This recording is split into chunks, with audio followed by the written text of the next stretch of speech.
Psychology کے مطابق 90% لوگ جو باتیں میسیجز پر کرتے ہیں وہ آپ کے سامنے نہیں کر پاتے۔ مطالعات سے پتہ چلتا ہے کہ جن خواتین کا قد لمبا ہوتا ہے ان میں کینسر ہونے کا امکان زیادہ ہوتا ہے۔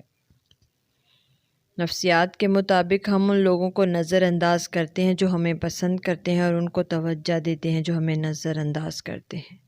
سائیکالوجی کے مطابق اگر کوئی آپ کے دماغ میں کئی مہینوں اور سالوں سے ہے بغیر بات کیے تو یہ وہ ہے جس کے پاس آپ کا دل ہے۔ نفسیات کا کہنا ہے کہ بہت زیادہ دباؤ لفظی طور پر انسانی دماغ کو جمنے اور عارضی طور پر بند کرنے کا سبب بنتا ہے۔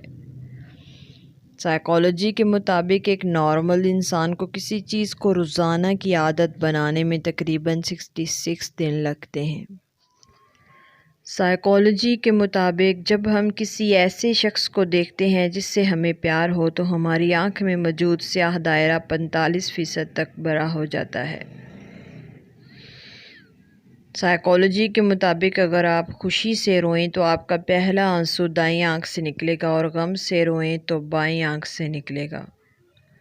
سائیکالوجی کے مطابق اگر کوئی شخص کم بولتا ہے مگر جب بولے تو تیز بولے تو وہ اپنے اندر راز رکھتا ہے۔ ماہر نفسیات کہتے ہیں کہ صرف 10% خوشیاں آپ کو باہر کے حالات سے ملتی ہیں، بقیہ 90% خوشیاں آپ کو اندر کی سوچ اور احساسات سے ملتی ہیں۔ گویا خوش رہنے کے لیے دنیا کو بدلنے کے بجائے اپنے اندر کی دنیا کو بدلنا ضروری ہے۔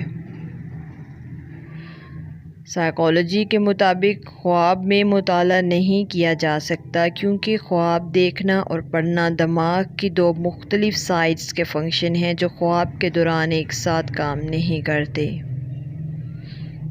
سائیکالوجی کے مطابق جن لوگوں کی لخائی خراب ہوتی ہے وہ بہت تخلیقی صلاحیتوں کے مالک ہوتے ہیں۔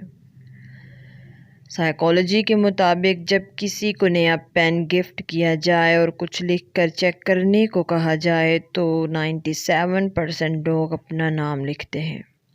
سائیکالوجی کے مطابق 7 تعریفی کامنٹس ملنے کے بعد ایک منفی کامنٹ کا اثر زائل ہوتا ہے۔ سائیکالوجی کے مطابق سونے سے پہلے جس آخری انسان کے بارے میں آپ سوچتے ہیں وہ یا تو آپ کی خوشی کی وجہ ہوتا ہے یا دکھ کی۔